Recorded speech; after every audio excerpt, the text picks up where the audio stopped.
Hello, sports fans. Hello, basketball fans, especially basketball fans.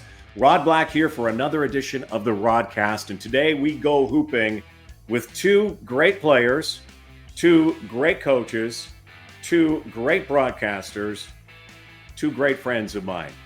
Leo Rautins, Sam Mitchell, who I spent a lot of time in the booth, a lot of time on the sidelines, a lot of time in the studio with over the last few years. You're going to love this. Everybody, let's tip it off. Let's roll the Rodcast.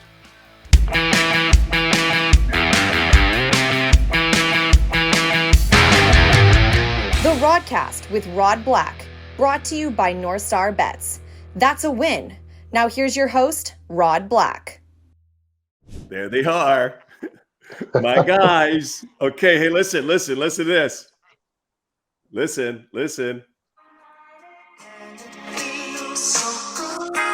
Oh my God.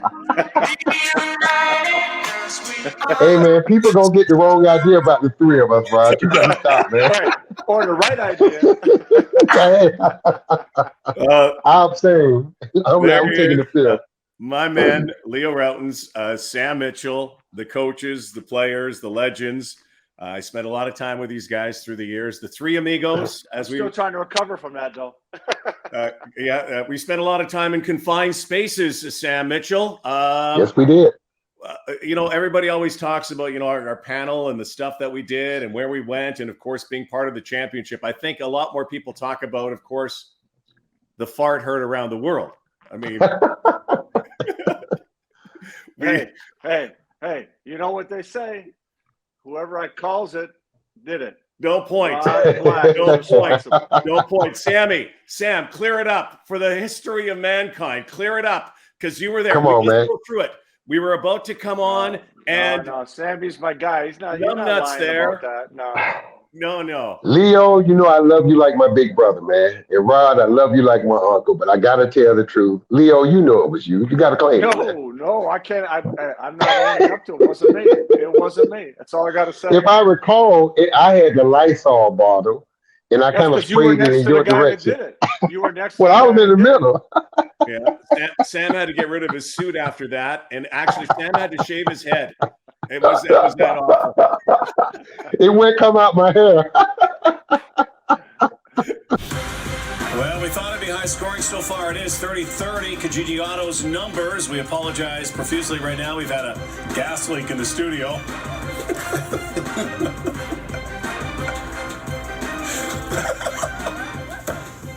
What is wrong with you people? Is that a basketball game tonight?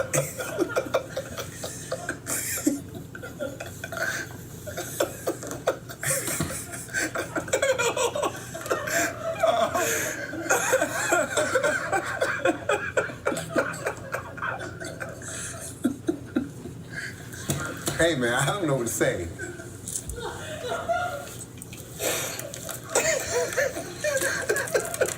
Here, you need this. Oh, that was some good analysis. Back to the game. You know what? But the beauty of live television. The further proof that you did it, Rod, was the fact that you couldn't even talk because it was right there with you. You're the host, and you couldn't even talk. He couldn't breathe. Hey, Sammy, I warned you the first time we started working together. What did I say? Yeah. Mr. Nice Guy at the end of the table. Oh, there he is, sucking up to Coach Mitchell. I said to you, he has a bad ass. Yeah, you did. And he proved it. You did. Yeah, he proved it. Beyond that, it was such an honor and a privilege to share so much time with you guys. It was. And we had a lot of fun doing it. And I miss you guys miserably. I also miss watching the Raptors day to day. And you guys are watching them day to day. I like this team. I really like this team. Yeah, Rod, I like it too, man. I think Leo and I feel the same way. Look, I was kind of apprehensive at first when you heard about positionless basketball and trying to put five guys on the floor who could pass, dribble, and shoot. And when you really think about it in depth, it makes sense. If all of your players on the court are skilled to where they can do the three main skills that basketball encompasses, then you have a chance to be pretty good. And then when you factor in the fact that all of the guys across the board are anywhere from 6'10" to 6'7", 6'8". That makes it more even interesting because Leo and I talk about this all the time. If I can switch a 6'8" guy onto anyone and keep him in front, or just keep him off the block. And if you remember, when you're playing a guy like Joel Embiid or the Joker, you can always double team those guys or force them out on the perimeter to try to shoot. So I like what the Raptors are doing. I like what Nick Nurse, how he's handling the roster. I would like to see Leo, and I think you would agree, see Nick go a little bit deeper into that bench and start developing some of those guys on the bench because, as we've seen, Fred in minutes, when he plays too many minutes, he gets broken down. Pascal now is on the injury reserve with for at least a couple of weeks with a groin injury. So it's going to force Nick to go deeper into that bench a little bit, which I think is a good thing, Leo, that will help them toward the end of the season. Yeah, I mean, I think you have bodies that you can go into. So I think it's a question of trust. Put trust in these guys and let them in. But, I agree. I'll tell you what, we all watch a lot of games, right? And I'm watching a lot of teams that I just don't like watching. There's just a lot of teams that I'm going like, man, this is I'd kill myself if I had to watch these guys every night. The Raptors are a fun team to watch. And like Sam's saying, you got two-way guys, you got multi-position players, you got same size that can do all kinds of things, and they play with energy, man. These guys come out and play with energy every single night. They got guys that do different things. They got a lot of bounce to their game. So to me, it's a fun team to watch. And a team that, everybody's talking about championship. Are they a championship team? No. Are they close? Yeah. Is there a lot of championship teams? No. Golden State's the one team. Everybody else is close. So you know what? If you stay healthy, you keep playing your game, come the end of the season, man, if you're healthy, other teams may not be, you got a chance to go deep and maybe into the finals. You don't know. That's how close they are. Yeah, you guys, tough time to be a prognosticator or a bettor.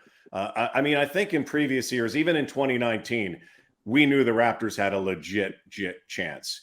We knew, the powers, the superpowers have always had this legit chance. I wonder now, though, the way the game is right now, the style of play and the teams, how much parity there is in the league. Sam, I think if you get in, you could win more Rob, than ever. Yeah, you're right, Rob. For the first time in the NBA in a long time that I can remember, it's like the NFL. You have parity. No one knows in the NFL from year to year who can win the Super Bowl, right? And teams try to make deals at the trade deadline or at the end of the season to kind of try to get them over the hump. I think the same thing is true. Other than the Milwaukee Bucks, I will say this, and I've been saying this for the last 3 years. I've felt like the best team, if healthy, because they got the best player, the most dominant guy, Giannis, in the Milwaukee Bucks. I really feel like they're the best team, the most complete team when healthy. But that being said, if you look at, there are literally 8, 9 teams that if they're healthy, they can compete for a championship. And I think the Raptors are one. I would like to see, Leo, the Raptors make a deal at the deadline because they do need to show up their backcourt because what we're finding out, without Pascal is really the de facto point guard when you think about it. He leads the team in assists. He handles the ball a lot. And not to say Freddie is not good at it because we saw last night Freddie put on a clinic. But we also know Freddie, when you play him a lot of minutes in a lot of games, he gets broken down. And if Nick Nurse doesn't have confidence in those guards, and I don't think Scottie Barnes, I would not add that pressure of him having to be the number one ball handler with Pascal out right now. So I would like to see the Raptors, if they can by trade deadline, try to shore up that backcourt and bring in another guy that can run the things and keep them in flow. But other than that, I think they have as good a chance as anyone else to compete. Hey, you know what, Rod? You mentioned 2019. You know what happened in 2019? Kawhi Leonard, superstar, and a good team with an all-star, Kyle. But remember, prior to that, it was you got to get the guys. You got to bring in LeBron, James. You got to bring in Wade. You got to bring in Bosh. Everybody, Durant's got to come to Steph Curry. You got to bring in all these guys. In 2019, that didn't happen, right? 2019, every team around the league said, whoa, these guys won a championship, and they didn't go out and corral every superstar in the game. And I think a lot of people were genuinely happy to see how the Raptors won. And now you look around the league, people aren't chasing superstars. right? Yeah, there certain teams have their one guy, and then you have good players around them, maybe another all-star, whatever. But it's changed the dynamics of this league, and I think that's why we see parity. But we see teams now believe that they can win without breaking the bank and going out and getting, 3 superstars to do it. So the Raptors kind of showed the blueprint for the future, I think. Yeah, and there are a lot of generational players. Like, again, when a LeBron James comes in, I would even say maybe even a John Morant or these superstar players that come in. Man, there are so many great players that are coming into the game, you guys. And another one around the corner. I mean, the Canadian players as well. I'd like to get a perspective from both of you guys. Sam, you can go first. Just to where the game of basketball is, especially globally. I mean, there are so many diamonds out there. It's incredible. Yeah, Rod, man, look, you're right. The game is in good hands right now. You think about the players, and I say this all the time, and I say this to the American players with a caution. You better wake up and start paying more attention to fundamentals and learning how to play the game from the shoulders up. Why I say that? Look at the top players in the NBA today. If you start to rattle off the names of who you would say the top players, how deep would you go into that before you name an American player? Right? If you start off, I'm starting off with Giannis, the Joker, Joel Embiid. I mean, think about it. Those 3 got all from Europe. And so if you look at basketball in the United States, this is what we do.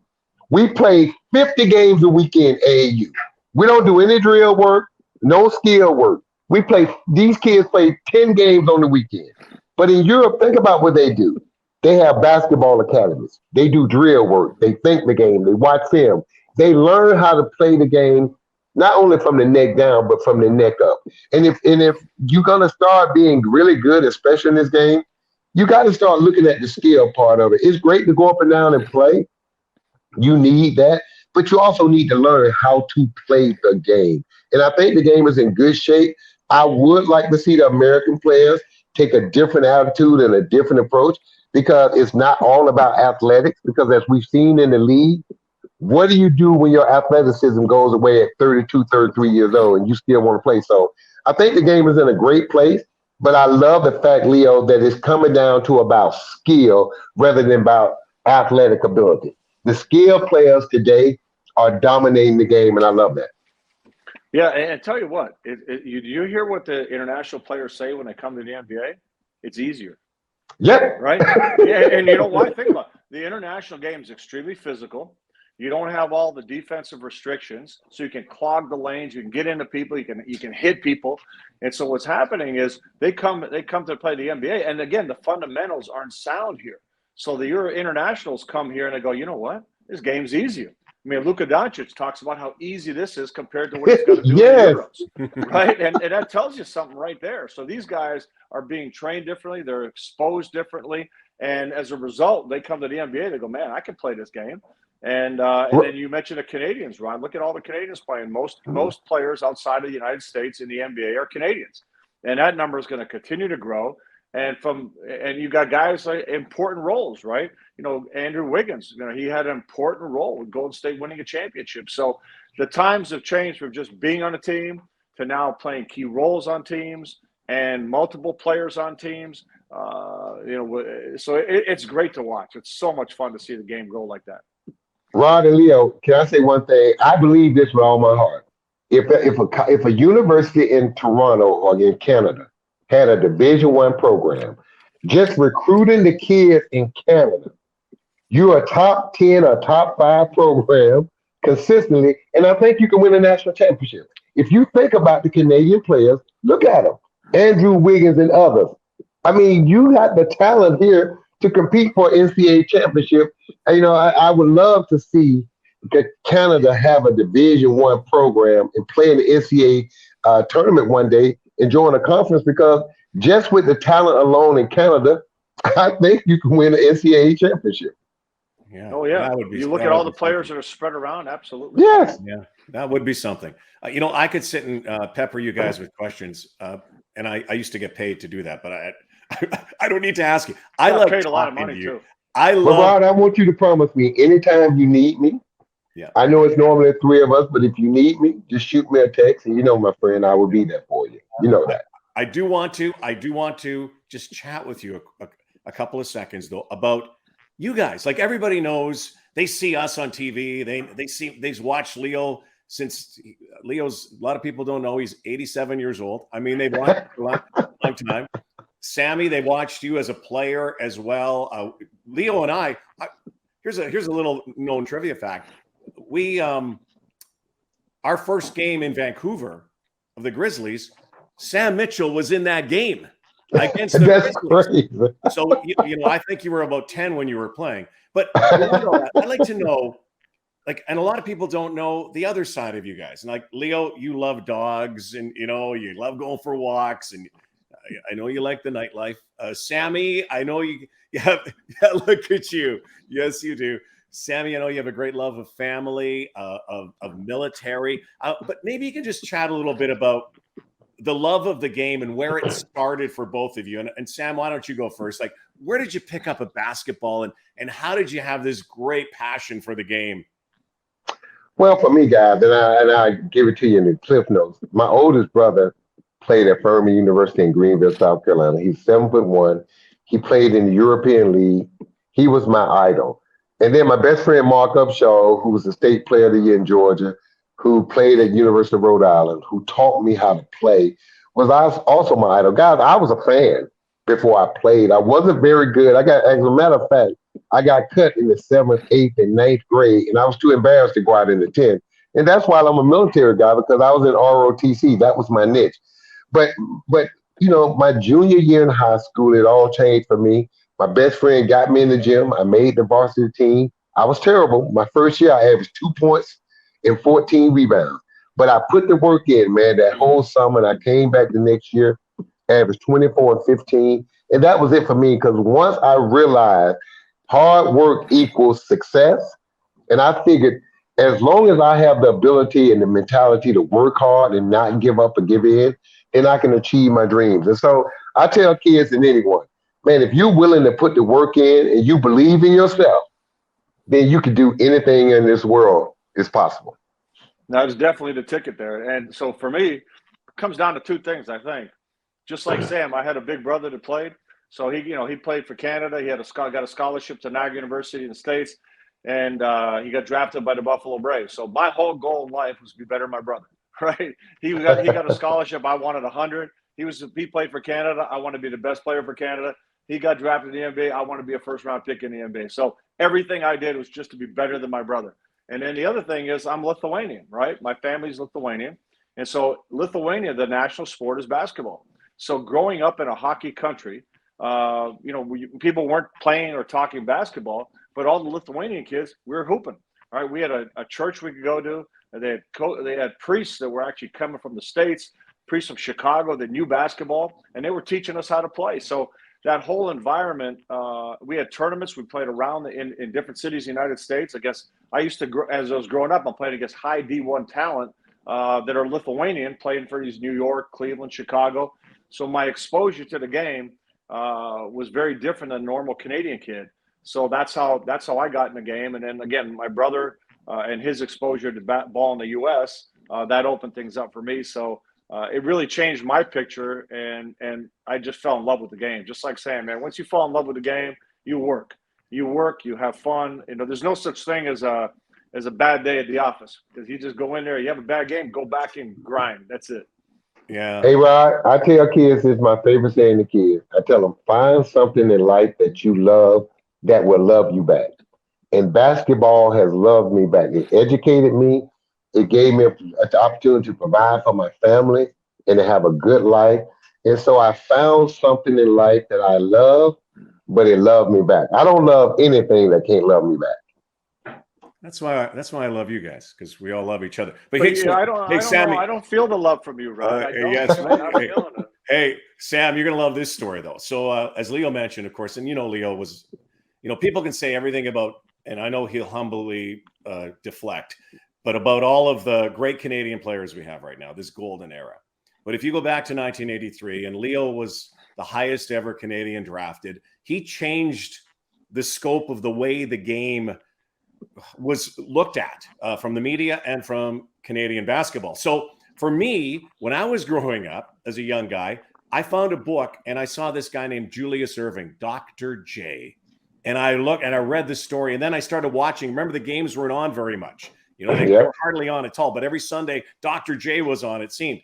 And then, I practiced like crazy. Clearly, I didn't make it as a player, but I loved Dr. J. So fast forward, 1983, young broadcaster boy right here. The Philadelphia 76ers, who just drafted Leo Rautins, are coming to my town of Winnipeg to play an exhibition game against Kiki Vandeweghe and the Denver Nuggets. So I go to the airport because none of the sports guys, they're all hockey heads. They didn't want to do basketball. I went. I was so excited. Who do I see first? Leo Rautins. That's when our friendship began right there, who then hooked me up. And Leo can tell this story now. You'll love this story about Dr. J. Well, Doc's, first of all, you have a lot of idols. I mean, I had posters of Doc next to my bed when I was growing up, right? And when you meet him, some of them let you down, right?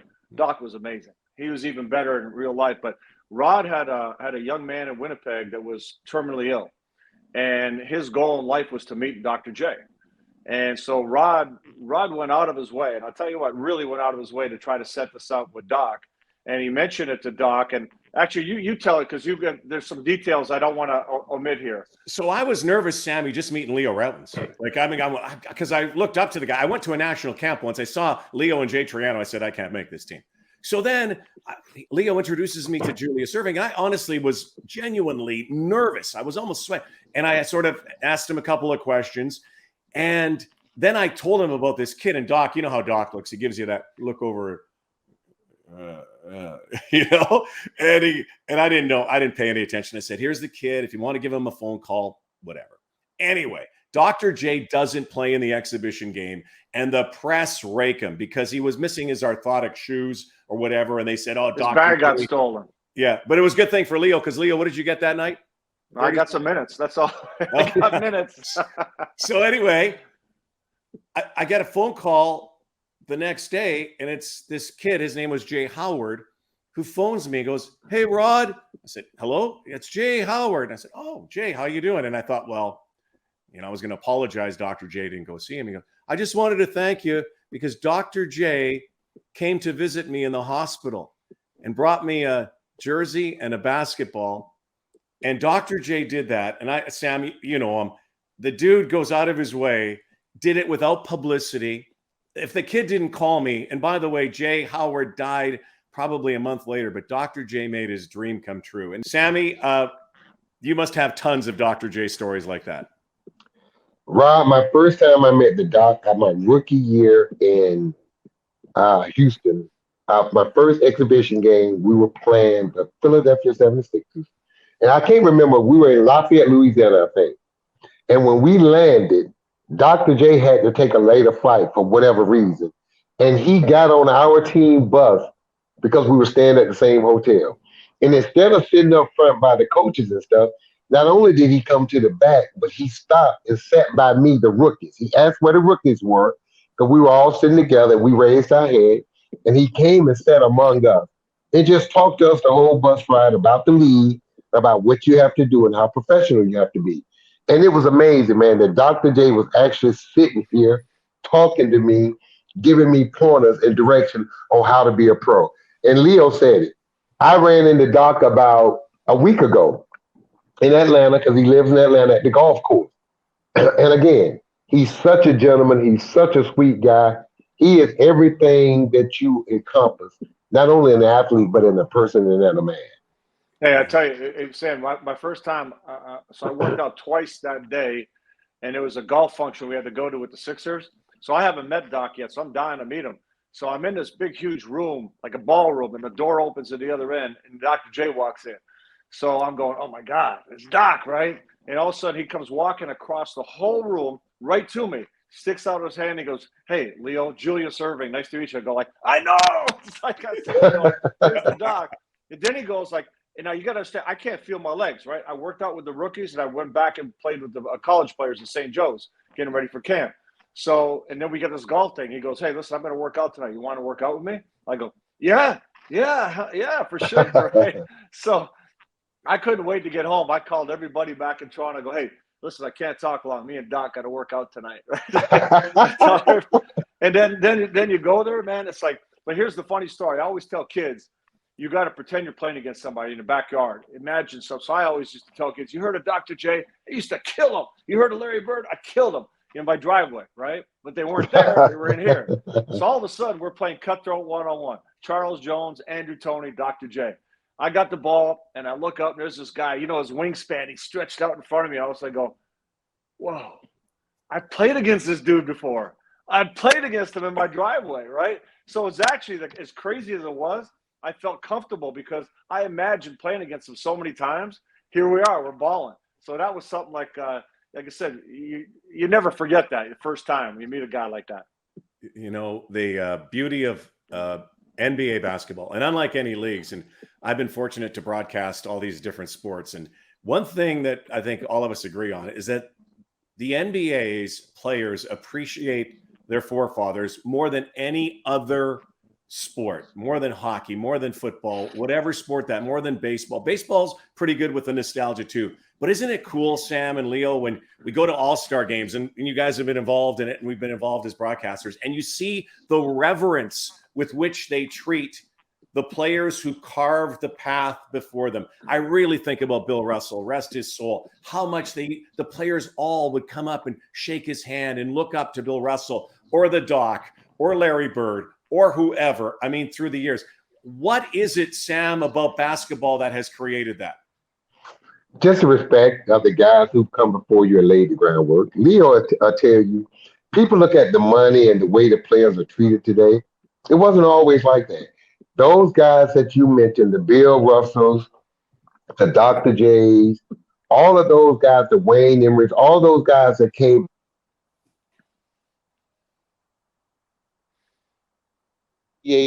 does a good job of, they do a great job of making sure we understand who our legends are, and they keep them in the forefront of our mind. So I just think the NBA does a great job of making sure we know our history, and the players, when they come into the league, they understand the history and they understand the players who come before them, and they understand the respect and what it takes to continue on their legacy. And, and I think a lot of these guys, like you said, Sam, a Dr. J that would come and sit with you guys, the rookies, right? You run into guys like Dominique Wilkins, guys, all the legends, when you see them, they're very, very eager to talk to young guys and tell them what they got to do, tell them, and they're very honest and upfront. And I think players respect that. You see Charles Barkley on TV all the time. You may not like what he's saying, but he's always going to talk to you and try to tell you what you got to do, and not being afraid to do so. So I think a lot of these guys get a lot of respect because of that, because they care. They care about the league and they care about the young guys. Did you guys ever think, I mean, you knew that you were going to at some point become pro players, but when did you think you'd become a coach? Sam, you first. Rod, man, I just tell you, for me, Rod, it was just, I was always told that sometimes life chooses you. You don't choose what you want to do in life. And, the military is something that always attracted me. It's something in the leadership is something that people always said I possessed. I never thought about it like that. But as I continued to play, my coaches and teammates would tell me often that you think more like a coach than you do a player, that you're always thinking about others than yourself. And I just feel like, basketball kind of led me into coaching. I never thought about wanting to be a coach, never said I wanted to be a coach. I just kind of drifted into that lane. And when Ernie Grunfeld offered me an opportunity to be the fourth assistant with the Milwaukee Bucks, I jumped at the opportunity, and it was the best decision I made other than playing basketball. Yeah, same. It's interesting that Rod, you were around at the time. Isaiah Thomas, when he was general manager of the Raptors, after the first season, offered me an opportunity to be an assistant coach. They let go of Brendan Malone, and they hired Darryl Walker. And they wanted me to be on the coaching staff with Darryl, and so it was a great opportunity. But for me, the timing just didn't fit. So I passed up on it, and maybe that was or wasn't a good idea. Who knows at the time? But and then the opportunity to coach Canada came up, where I think the idea being that playing for Canada meant the world to me. And Jack Donahue, who coached me for Canada, was one of the most instrumental and important people in my life. So the opportunity and the program hit a few struggles.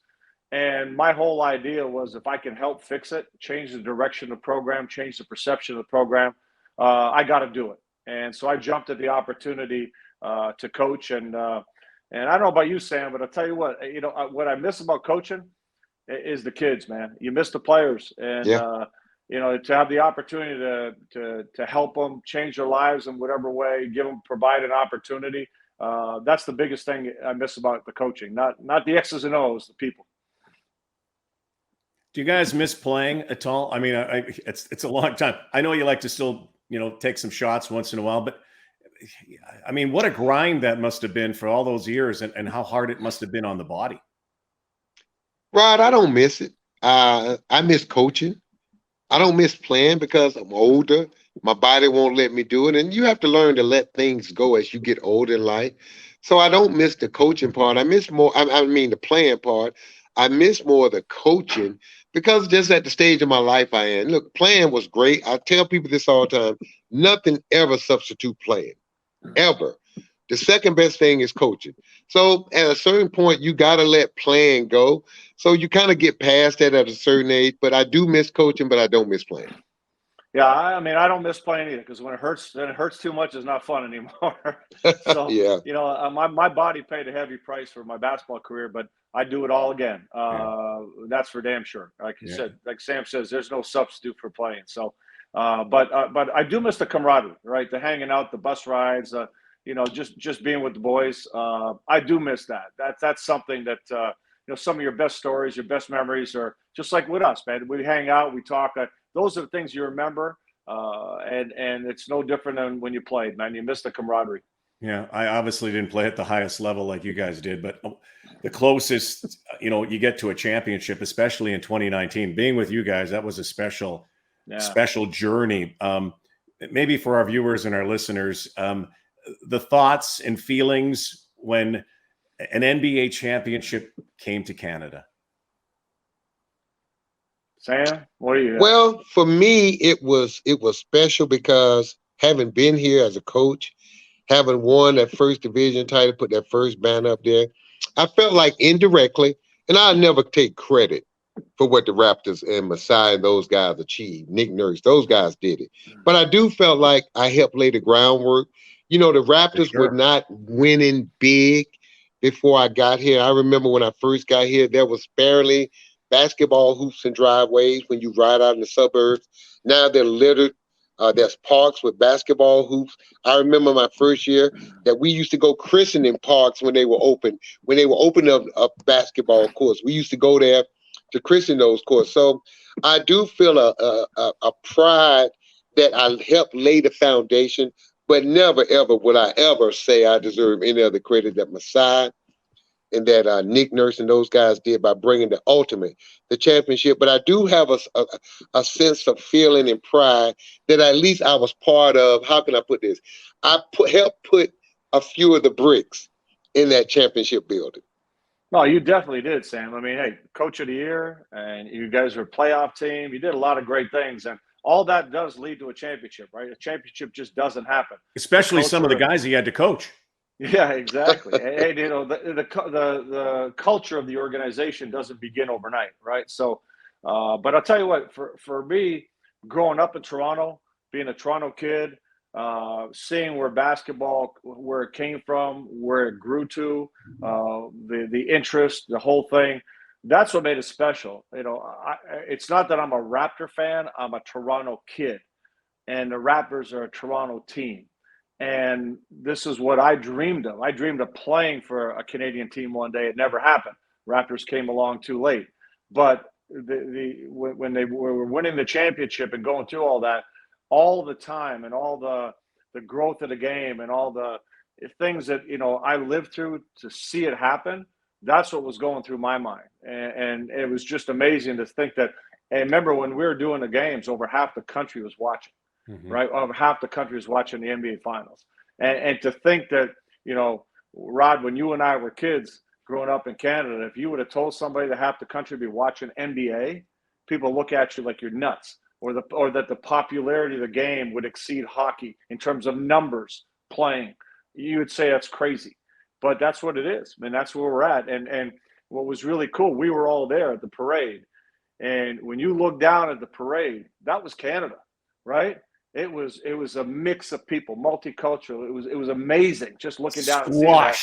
And that's our country. Together. Yes, exactly. But that's our country, right? That's what makes our country special. And basketball does that for people. Basketball is a multicultural game. So it was pretty cool to see that all come together.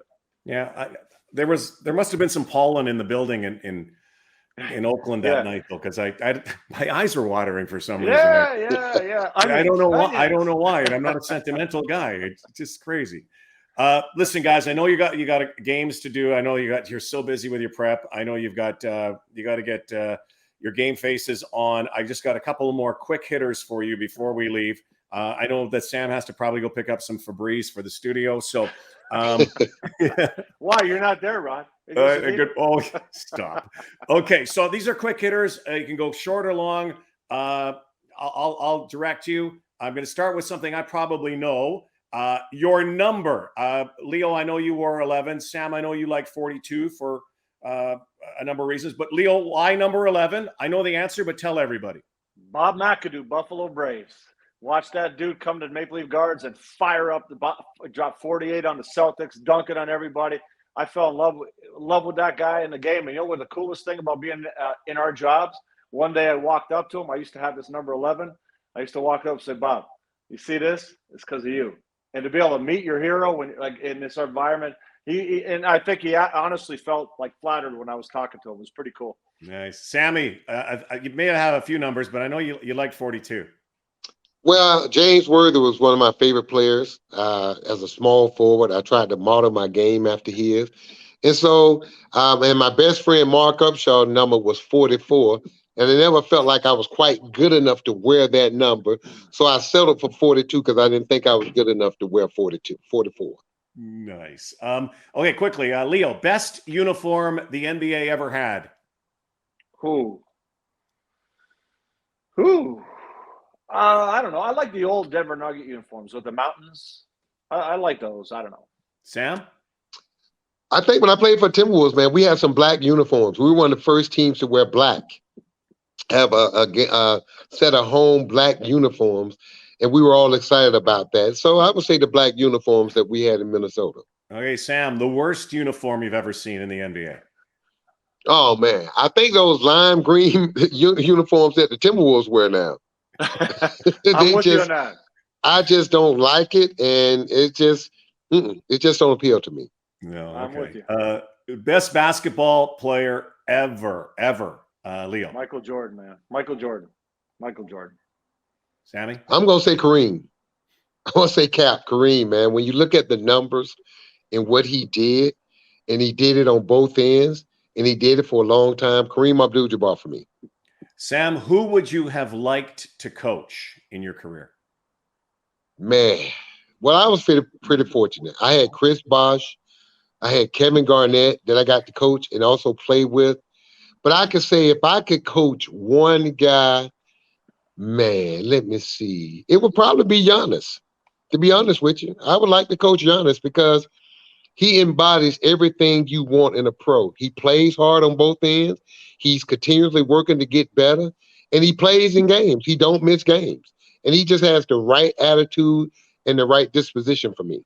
Leo? I think Magic, right? Because I know he make me a good coach. Because he's a coach on the floor. It's all good. Well, Sammy, who would you not have wanted to coach?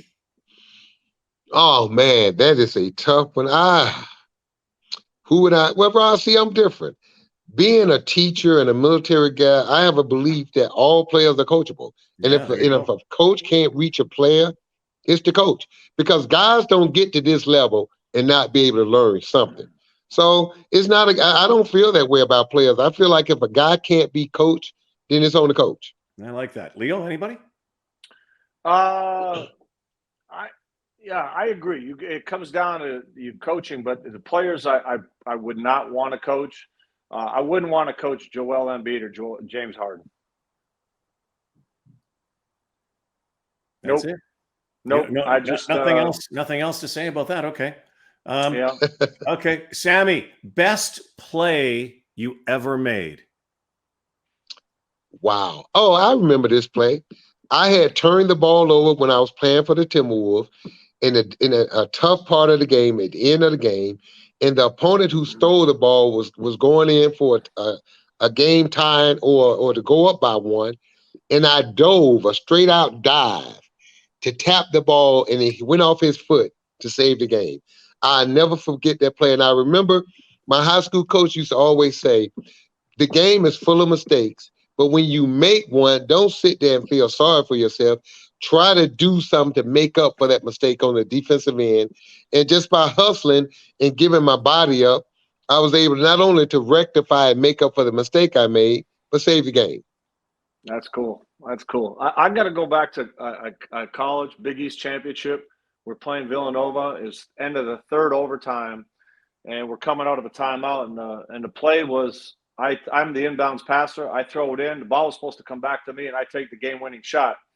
Well, we had this guy on our team, Eric Sandifer, and when the ball went into him, I knew it wasn't coming back to me.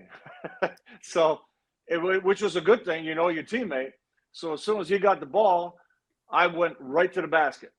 And he dribbled 2 dribbles, foul line jump shot, missed, bounced right off. I was standing right there, boom, tapped it in. We win the Big East tournament. So that's a shot that whether I want to remember it or not, and now the Big East has changed, but every Big East championship they used to run that over and over and over. So that's kind of embedded in my head.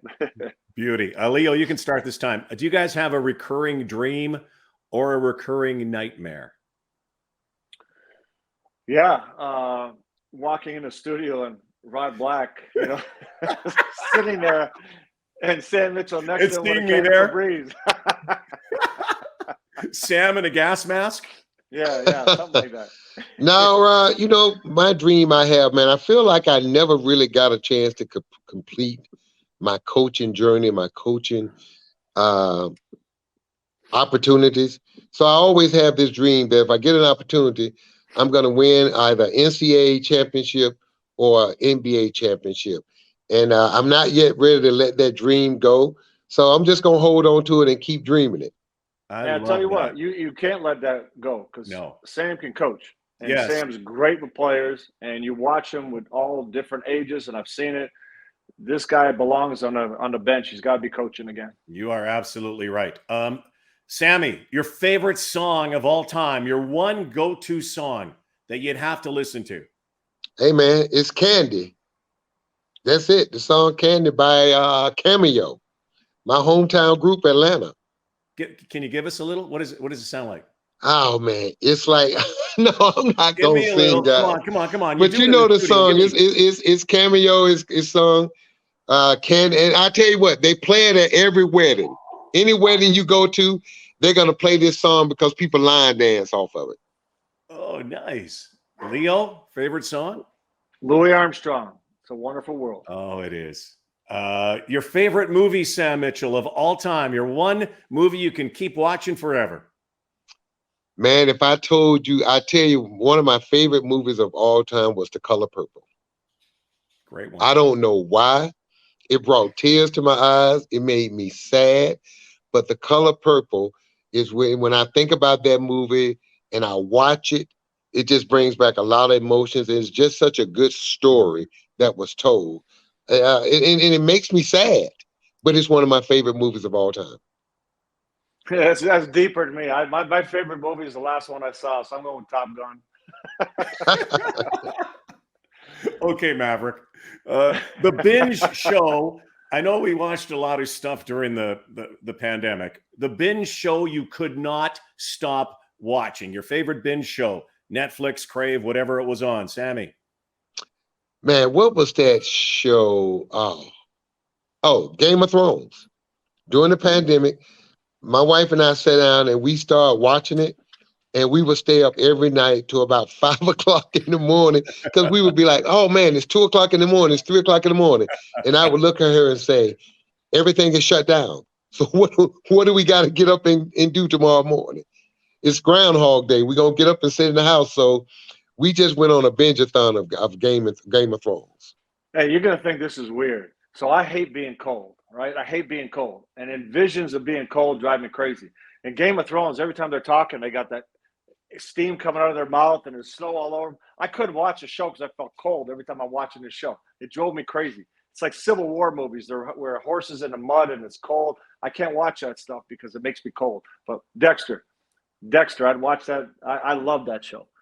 Though not the You new one. would like some about the dig, because sometimes you smell like it. Yeah, because you've contributed to many studio camera operators. Oh, see now that's just false. Those are good shows, though, guys. Good shows. Horrible. A comfort food, Leo. You can go here. Your comfort food or favorite dish or food? I'm Italian, dude. I like my pasta. I love pasta. Let me see. My favorite food, probably Thanksgiving dinner. Just a traditional Thanksgiving dinner with turkey stuffing and all the trimmings. That's just my go-to. And we're getting close to Thanksgiving too, guys. Yes, we are. Favorite beverage, Sammy? Beverage. Probably Heineken beer. For Leo, it's going to be a wine. I know that. Twine and red wine. We're getting closer here, guys. We're almost at the buzzer here. 4 people. You got 4 people, not including us, because I know I like hanging with you guys. 4 people that you could have to dinner, or Sammy, I know you love to play golf, living or not with us. Who would those 4 people be? Sam? Man, it would probably be to hang out with my oldest brother, because I was a kid when he passed away, and I would have loved to hang out with him as an adult. To play golf with, obviously Tiger Woods, just to pick his brain and watch him swing a golf club would be amazing. Who else? The other 2 people would probably be Abraham Lincoln, which would shock you guys, and Dr. Martin Luther King. That would be fascinating, though. That would actually, Sammy, that would be fascinating, especially having Lincoln and Martin Luther King at the same table or playing golf. Yep. For sure. How about you, Rouse? Go closer to home. No matter how long you have them, you know how long you have them in your life, it's never long enough. If I could have one more dinner with my mom and dad, that'd be amazing. And I mentioned Jack Donahue. Changed my life. Right, gave me the life that I have. And my high school coach. If I could have dinner with one more dinner with those guys and just hang out, that'd be a great night. Wow. Penultimate question, second last. Let's go to Leo. If you were the NBA commissioner, you got to be Adam Silver for a day. And wait. I got to add a 5th. I want John Saunders to be there. Oh yeah. We need John. We need John back. Oh yeah. He's got to be at dinner. Yeah. Yeah. And you know what you'd have John for as well? Going out after dinner. Yes. The post-game going out after dinner with Johnny. All right. You're commissioner for a day, Leo. You can make as many changes or no changes. What would you do? Balls live on the rim, just like FIBA. So, Sammy, if you were commissioner for a day, you could do whatever you want. Leo said live balls on the rim. What would you say? I would say the officials need to define what traveling really is. Hell, I watch NBA games. I see guys take 8 steps, and I don't know what traveling is. I think the officials get caught up in watching the game so much. I would change that, and then I would also change. Someone needs to explain to me, why do officials feel like they need to know the time and score? Why do you need to know the score of the game? Your job is to call the game. Why do you need to score? Why you knowing the score determines whether it's a foul or not? If it's a foul in the first half, that same foul got to be in the second half. So I argue with officials. Why do you need to know the score? Are you saying there's a difference between regular season and playoff too? No, I'm just saying, Leo, you know what I mean? I had an argument with an official. He said, well, a good official know the time and score. And I said, why? So you're telling me there's certain fouls you call in the first half, but if the score is tight in the second half, you won't blow your whistle. You need to explain that to me. We need to clean that up. Why do officials need to know the score? Right. I cannot wait till you get back on the sidelines, and you will. I promise you that. I can't wait till that mic's on, and you're ripping I got into a one of lot those. of pin-up frustration, guys, that I need to unload on a couple of people. Rod. You know what I told Sammy the other day? You know, those are my best memories of Sam in Miami. Had the white suit on. You were styling, and then the referee still got on his game, and then he just said he got thrown out of the game. But before he left, he goes, "You, and you." You know what he said in front of that, so I'm not going to clarify that. But he got each one of them on his way out the door. It was the best. Sammy, Best. That was the best getting tossed, looking good I've ever seen. Ever. Final question. You can answer it this way. I, Leo Rautins, or I, Sam Mitchell, owe my success in my life to Sam. My basketball success, man, I owe it to my best friend, Mark Upshaw. He saw in me, I had no confidence as a kid. I had been cut for 4 years. I didn't believe in myself. And he saw something in me that I didn't see. And he just drove me to be good, to the point to where I tell people all the time, I would not have been an NBA player if it wasn't for my best friend, Mark, because he saw something in me that I just didn't see in myself. And he would not let me quit or give up on myself. Yeah, I mentioned the name before, Jack Donahue, right? For me, I got cut by the interior junior team I thought I should have made the team, even though it was like 21 and under. I was 16, barely 16, and then I got invited. There was an open national training camp, and my dad convinced me to go. I didn't want to go because I figured I'm going to get cut again. What's the point in going? And my dad convinced me of going, and Jack Donahue pulled me out after 5 minutes. I was on the court for 5 minutes. He pulled me out. I go, here goes. He's going to tell me, thanks for coming out. You're too young, the whole bit. And he goes, I want to bring in a national camp. And he changed my life. He gave me a platform. He taught me how to be a player. He taught me how to think the game. He told me I'm going to be an NBA player. He made me believe in myself. So it was amazing. Well, guys, we can thank those men for doing what they did, because it created two legendary dudes. I could sit and chat with you all day. I always like that. Next time we do this, let's do it over a wine or a Heineken. I miss you guys terribly. It's so nice to be.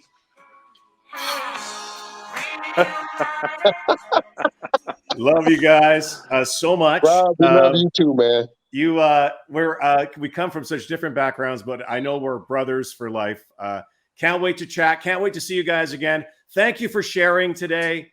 Thank you for always caring. And Sam, before we go, we must get from you a 0-0-0. Come on, zero, man. Hey guys, I once had a player playing the game, and I started him in the lineup. And let me tell you what he did. He did 0, 0, 0, 0.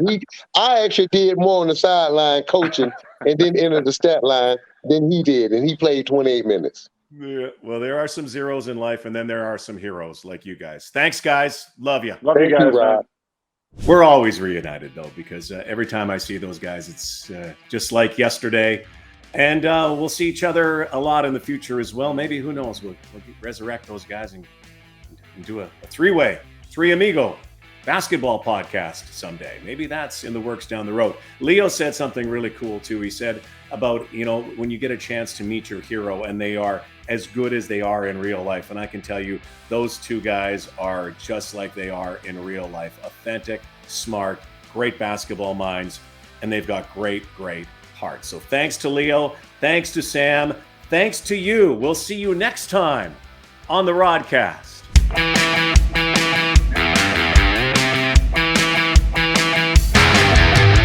The Rodcast with Rodblack, brought to you by North Star Bets.